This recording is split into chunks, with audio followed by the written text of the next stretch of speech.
You are listening to and streaming A More Perfect Union on KBLA Talk 1580. I'm Dr. Nii-Quartelai, and it's always an honor to be in conversation with our friend and frequent contributor, Allen Orr Jr. He's a nationally recognized immigration attorney and business strategist. Counselor, welcome to A More Perfect Union. Welcome back, I should say. Oh, Allen, I think you're muted. How are you? Happy Monday. Happy to be here. I'm good. Happy Monday. That pesky mute button. Yeah.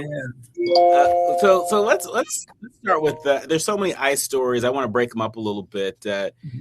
ICE enforcement, they've made plans to ramp up operations, as you know, to arrest and deport Haitian migrants as hundreds of thousands of Haitians brace for the termination of their legal status, according to two agencies.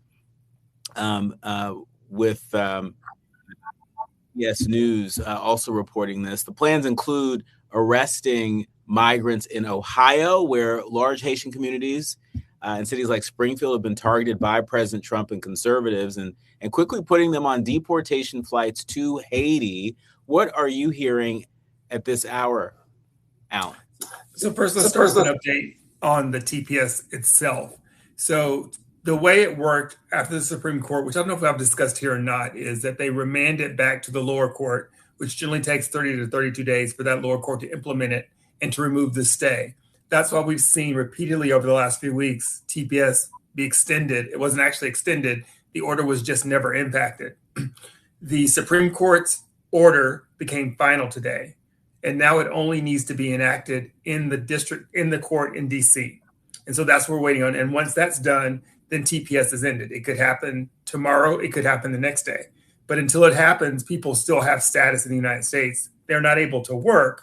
Their EAD cards apparently are done, but they're still able to be in the United States. So as a factual matter, the TPS did not end today for this class of individuals, but we will know and notify the public when it does end. That's just important for clarifications for people for their stress and also for these sort of enforcement actions. I mean, the other thing, let's talk about Ohio specifically and the announcement made from the government with regards to TPS holders and doing this enforcement action. First, there's no distinguishing look between a Haitian and a foundational Black or a Black from some other country. So just know that means that everybody's a target in all these cities and locations where there are Haitian populations. They said Ohio, but know that it includes Miami, Atlanta, New York, Pennsylvania, Philadelphia, Boston, San Francisco, and San Diego. Chicago. These are large places where there's populations of Haitian nationals who some may have TPS, some may have some other relief. So the concept that they're moving in is going to be a target on every Black person, not just those TPS holders. And we all need to be prepared to know our rights and also be ready to have our documents ready for review so that we're not detained, because that will take a while to get out. We've seen some Americans detained for 30 days or more while they try to get their documents together, specifically those who are just using their birth certificate for validation. It is impossible under our current law to remove a person who's been in the United States for 2 years or more in a rapid system. So therefore, if you are a TPS holder and your status does end and you are collected in any of these cities and ICE tries to remove you overnight or the next day, they cannot do that unless you voluntarily say that you wish to be removed. We are advising everyone to not sign anything until you've talked to an immigration attorney with regards to what your rights are in these efforts. I mean, this sounds like some real scary stuff. I mean, talk about, what are you hearing in terms of how disruptive this has been, not just in workplaces, but, in schools, not just for the little ones, but colleges and universities. I mean, we're almost in August where a lot of folks are going to be going back to school. What are you hearing? What are you advising? So this is a mini COVID. When you remove 300,000 people from any workspace or you end their work authorization, many of the Haitian TPS holders have already filed for asylum, so they may have some other class to deal with them. There are 50,000 children of TPS holders that are United States citizens. 25,000 of them only have TPS holder parents. So if their parents are removed, that 25,000 will become wards of the state or custodies of people who will then apply for some benefits for them because they're not going to take their children back to Haiti for uncertain death. I think that's an important thing for us to talk about before we talk about anything else. The reason why we should not be returning people to Haiti is it is unstable there. The State Department last week put out a notification saying that if you're an American and you travel to Haiti, please leave a sample of your DNA so we can identify you when we can collect your remains. That's from the State Department. It is a level 4 on the State Department page, which means do not travel. Yeah, that's right. The State Department said that. So when you have that knowledge base with regards to the danger of a country, you should never want to return people. We actually have laws against returning people to that situation. Even though they are Haitian and of that country, many of them have been here for 5, 10, 15 years worth of time. So therefore, sort of returning them back to a country that they're no longer involved in, because we know there's been an unstable government. We don't have an embassy there. Well, we do have an embassy, but it's open and closed. We don't have an ambassador there. There's not a stable government. We've been working with different countries to try to bring stabilization there. So the concept that you're just going to take 300,000 people and remove them there is a problem. And the first problem being, when you return immigrants, you return them to an airport.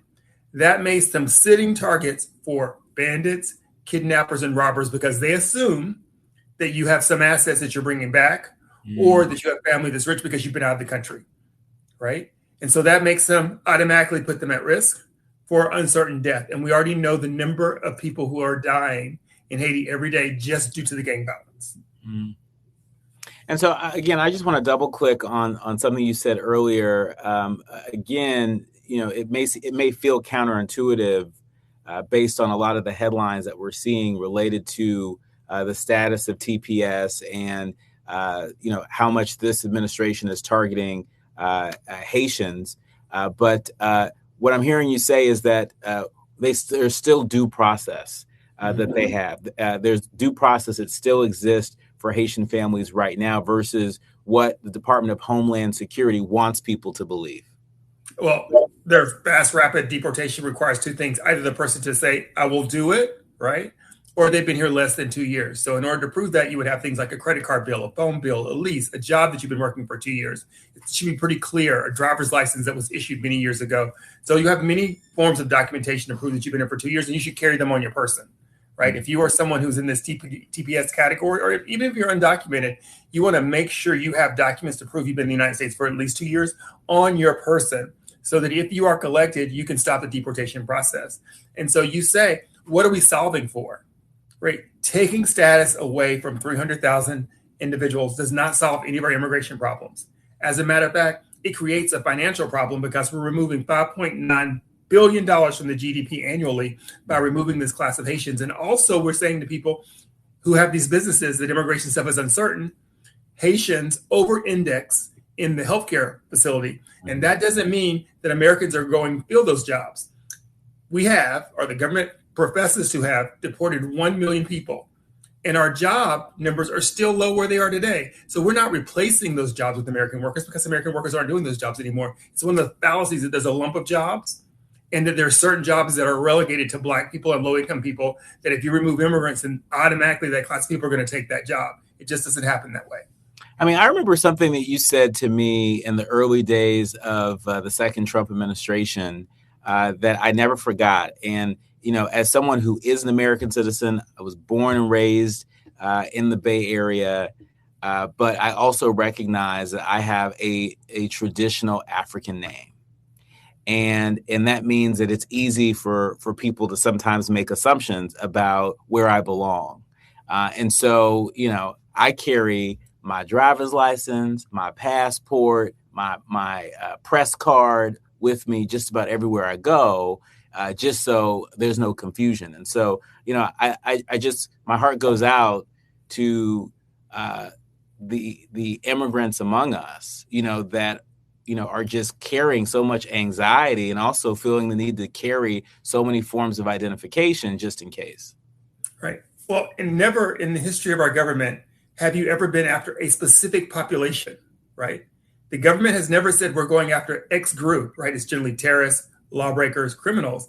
They have said now that they're going after Haitians. That just speaks loudly to the Black voter, right? To the Black population. When they sort of center around someone's race or nationality, they're being honest with you and saying, listen, we're looking to remove a certain group of people from this enterprise, and this is who they are. And we're willing to spend the money to do that. What we discovered this weekend, which is also an important immigration story, is that generally, if you're undocumented, you were free to sort of move around the United States. Now we've discovered that at airports over the weekend, number of immigrants who don't have documentation have been detained. So therefore, airports traveling even within the continental U.S. is no longer a safe trip for someone who's undocumented or lacks their status to prove at the airport, because you may be detained at the airport. Another major problem. We've seen them do buses in the past, and we've heard of them doing trains, but American doesn't really have a big train system, right? It would just be the East Coast corridor or the West Coast corridor sort of train enforcement, and that's really not that handy of a thing to do. But they've been on Greyhound buses in the last 2 weeks, and this weekend we have reports of at least 14 individuals who've been detained in airports who are undocumented, who are flying within the United States. So if you are now undocumented, you want to be careful about how and where you relate yourself in proximity to ICE and enforcement. Because if you are detained, we also know that bonds have now been revoked in a lot of places. It's difficult to get a bond. And then you have to get an attorney to represent you. And as we've discussed many times on the show, there are probably around 18,000 immigration attorneys in my organization that only practice immigration law. We already know there's a class of 3,000 Haitians, not to mention the other 1.2 million immigrants that migrate to the United States every year. So there's a lack of representation, and the government is not providing them any other training now. It used to be when you were detained, the government would say to you, listen, these are your rights. They don't do that anymore. And just one last caveat for you. Many TPS holders, when they came to the United States and got in on TPS, they then filed for asylum. And that was positive asylum, affirmative asylum, meaning they affirmatively were filed for asylum. The other way to file for asylum is defensive asylum, meaning you're in deportation and you file for asylum when you're in deportation. What the president did this morning, or his administration did this morning, was they entered an intern room saying that the government can now adjudicate those affirmative asylum cases without giving you an interview. Basically, that means no due process. That means they can take the paper that was filed, just deny you your rights, and throw you into removal. Another speedy way now to move this class of TPS holders from having dual possibilities, right? Because they might have had TPS and asylum, two different shots at the apple for staying in the United States. And now they're closing both doors, ending the TPS and fast-tracking the asylum case by once just denying it from the service and then putting them directly into removal services. And I'm sorry, because the information has to come. Every immigrant that may be subject to removal at this point in time must every week now check their A number in the EOIR online system or call the phone number to see if you have been placed in removal and when your court date is. The government has been moving people around their court dates, and the people didn't know because they're sending them a letter. And then when they don't show up to court, they're being removed in absentia, which is another battle you just don't want to have. So it's important, if you have a court date coming up, that you check that court date weekly through either the electric telephone number or the online number with your A number. Your A number is your personal identifier number. If you're removal, you have one. Speaking of removal, Daniel Adongo, a former Indianapolis Colts linebacker from Kenya, was deported by ICE last month, citing an overstayed visa and a history of arrest. A mental health social worker who treated Adongo for years wrote that he suffered from an undisclosed mental illness, highly speculated to be chronic traumatic CTE. Basically, it's a brain condition caused by repeated head injuries that cannot be diagnosed in a living patient only through autopsy. ICE says that he was arrested multiple times by Indiana law enforcement over 9 years and was convicted of criminal mischief. And they called him a dangerous individual, quote unquote, who made the community safer once he was removed. Allen, a man the NFL profited off of, whose own doctor suspected a football caused brain injury, he gets put on a plane instead of into treatment. What does that say about how this country disposes of people once they're no longer useful?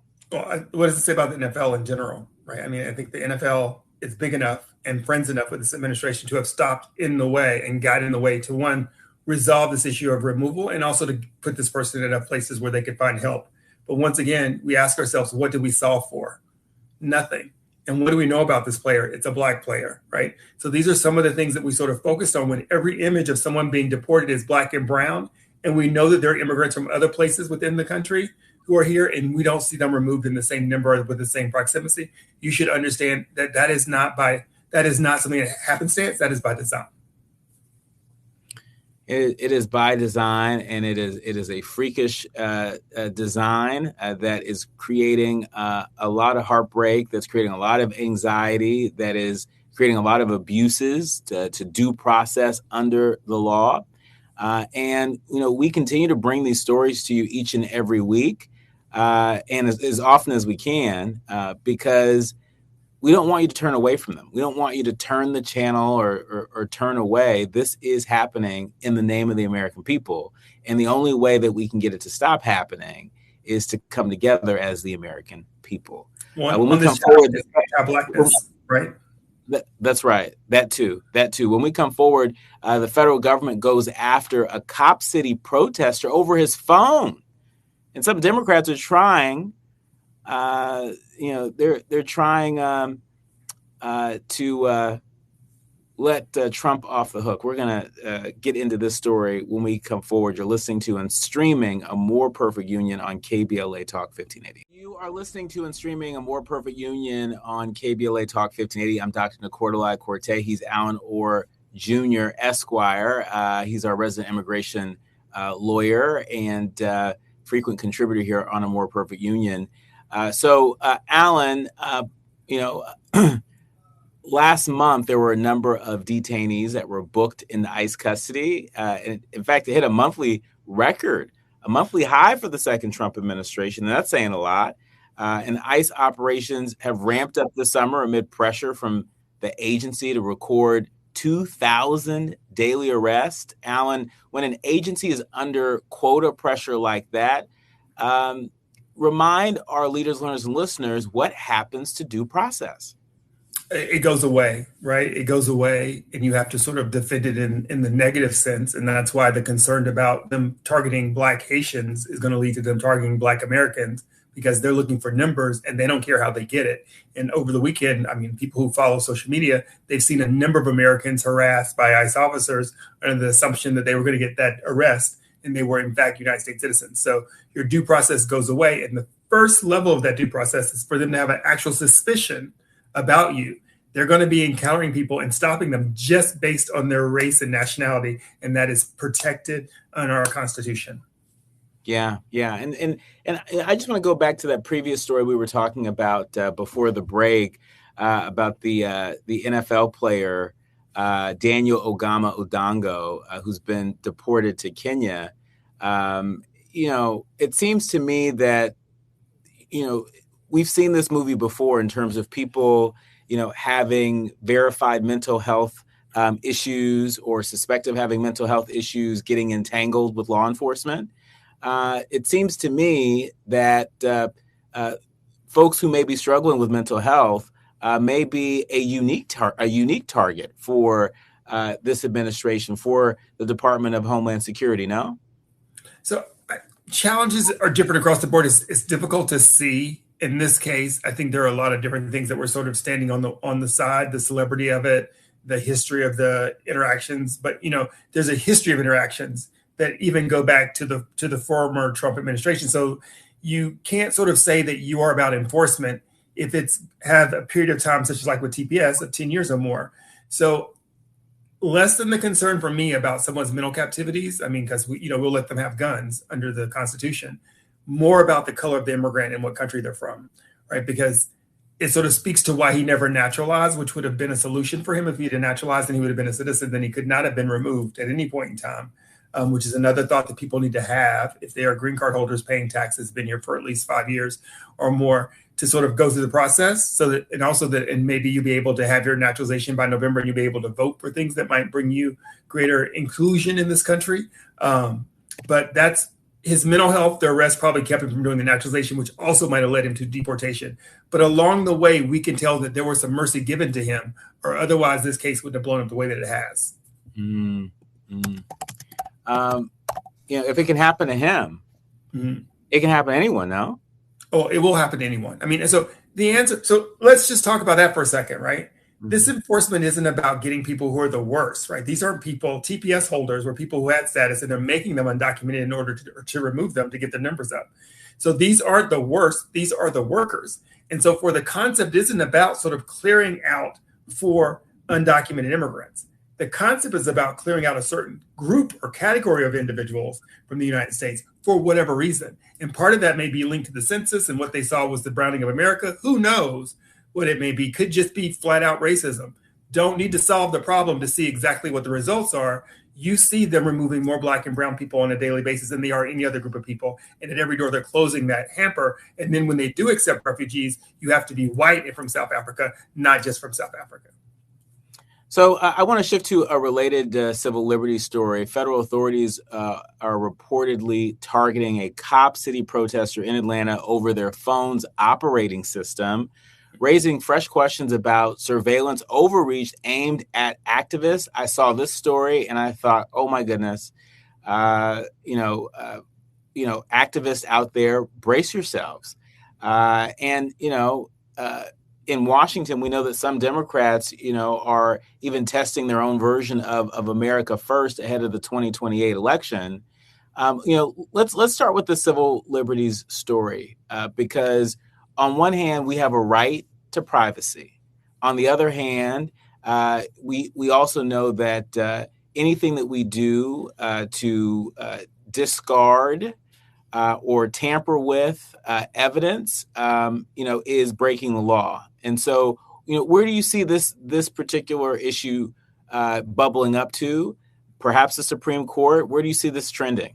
So it may go. I mean, the Supreme Court's not going to give us any relief in this space because it'll be national security, right? Everything is okay under national security and sort of this randomness. So it's a Fourth Amendment violation, if you're asking me. And Congress needs to step in and clarify that for sure, that if you're an American, your phone can't be searched, right? We actually have seen Congress right now going crazy over the Biden administration for not even checking their messages, but just knowing who they called at the time of January 6th.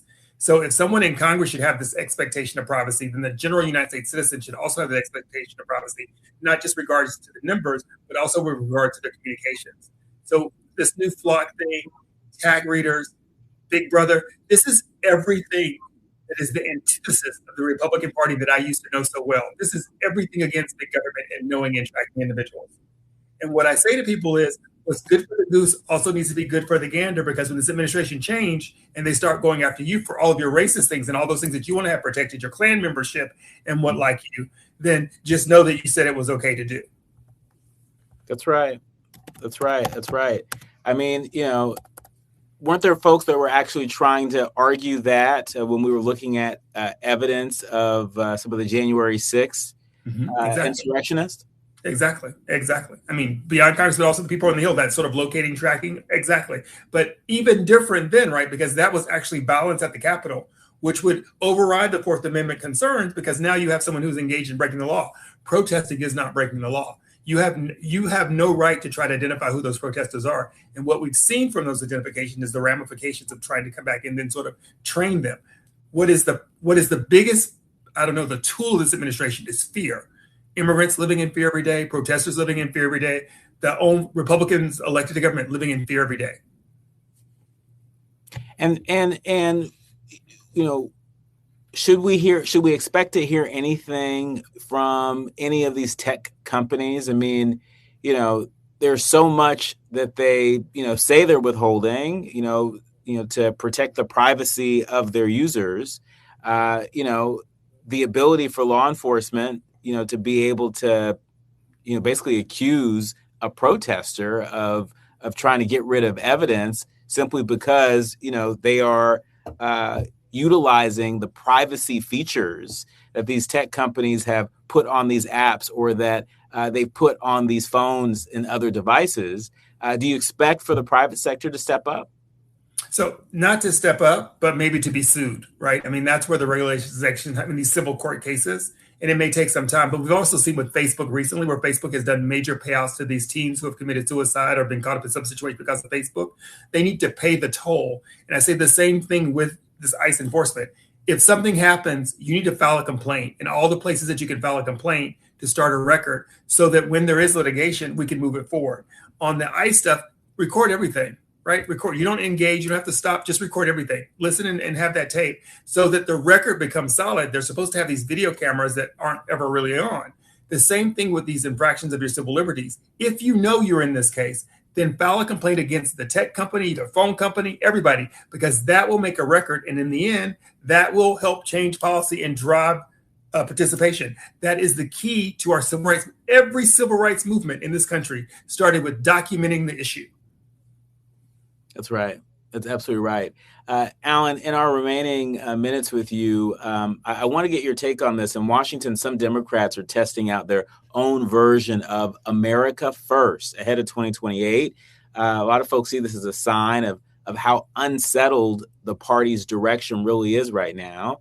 How do you see this, right? Is this Democrats essentially creating even less contrast between Republicans on this sort of ideology that is essentially creating a lot of chaos here at home and abroad? How do you see it? I see it as a problem. Democrats aren't looking for solutions, and sort of a national umbrella for the Democratic Party isn't a good one right now because it's so fractured. We need to run at the state level and run things that the state voters are going to vote on for the people who they're voting for, because we are just really diverse among this Democratic Party and tearing apart. Sort of this America First, vibing off of anything that the Trump administration did, except beyond getting elected and doing what they said they were going to do, whether there was a law or no law, is nothing that the Democratic Party should sort of mimic. And sort of having his whole sort of take it as American force only feeds his ego to say, look, they can't even come up with their own ideals and concepts, and they don't even know what it means. And I think that's part of we know that the DNC has challenges financially, leadership, great. We'll pray for that for the regular election. Right now, we need state elections to run on platforms with solutions to the problems that people have, and that we can discuss and link to the solutions, including immigration. The DNC needs to step up and say, we can do immigration enforcement like Obama did, and also grant newcomers just like Obama did in a great and fair way. And if you don't like Obama, just like Reagan did. That's the better mix of the lane to sort of run through right now, is to say, here are the problems we face: tariffs, the war, military, all those things. You can run a line straight through it. We have money for everything except for food and children right now, where they're redoing the pool, building this and building that, all these companies participating in it. People should be able to just communicate that in a way. And that's the problem. They need an Ossoff communicator, or a Pete Buttigieg communicator, or an Obama communicator to sort of help them get their platform together so that they can express things in clear written ways.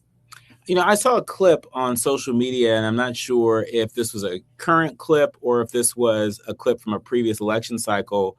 Speaking of Senator Jon Ossoff of Georgia, in this clip, he said that he was against abolishing ICE. And I'm not sure if that is his current position. I think once upon a time that was his position. But what should be Democrats' position on that? There are a lot of activists, a lot of folks in the streets that are fed up with ICE and believe that it should be abolished. Where should the party stand on that? So this is a lost fractured leader thing. I think it keeps you running around in circles. ICE is the symptom. ICE is not the problem, right? The problem is the leadership and the people controlling ICE. You can get rid of ICE tomorrow, make it nice, make it size, make it whatever you want to make it. It's still going to do the same enforcement if it has the same people in it. So stop dressing up windows and trying to sell me something new and running after that fraction of we're going to abolish the police and blah, blah, blah. No, we're not. Because that's not a platform that people want to. We need some type of enforcement across the border. Even I can say that. We need police across the border. So those sort of broad concepts that people rally around are cute, but they're not going to bring people to the polls, and it only infuses the Republican Party to have those kind of concepts. Does there need to be reform? Yes. Could the reform be in changing the name and moving them to a different part of the government, making them separate from the Department of Justice? Maybe. But saying you're abolishing ICE means, I'm not going to do border enforcement, which becomes the key issue in which Trump has won both elections. That is foolishness. And that comment from Ossoff, I think, might have been old, but we see people today going through the slogans of saying, abolish ICE, abolish ICE. Well, what does that mean in the real world when you're trying to get voters to the poll? It means no enforcement at all. And that's just not a reality that we need to have. Our thanks to Allen Orr Jr., Esquire, for joining us and making it plain, separating the fact from the fiction. When we come forward, Congresswoman Cori Bush is fighting to get her seat back, standing outside the courthouse where Dred Scott was argued. We're going to tell you all about it when we come forward. It's time for the quiet part out loud. You're listening to and streaming A More Perfect Union on KBLA Talk 1580. You are listening to and streaming A More Perfect Union on KBLA Talk 1580. Before we get into the quiet part out loud, just a few things. One, a reminder that on Thursday, July 30th, we're going to be doing the show live from the field. We're going to be doing it live from Bethesda Temple Church on Crenshaw Boulevard, because right after our show, starting at 6 o'clock, we're going to host the beginning part, the warm up to our KBLA town hall. It's all about Destination Crenshaw. If you have stories to share, if you're one of those impacted individuals, we want to hear from you. We're going to pass the mic to you. This is a public hearing. It's your chance to get on the record and speak directly to the people making these decisions, or shall we say lack thereof, at City Hall.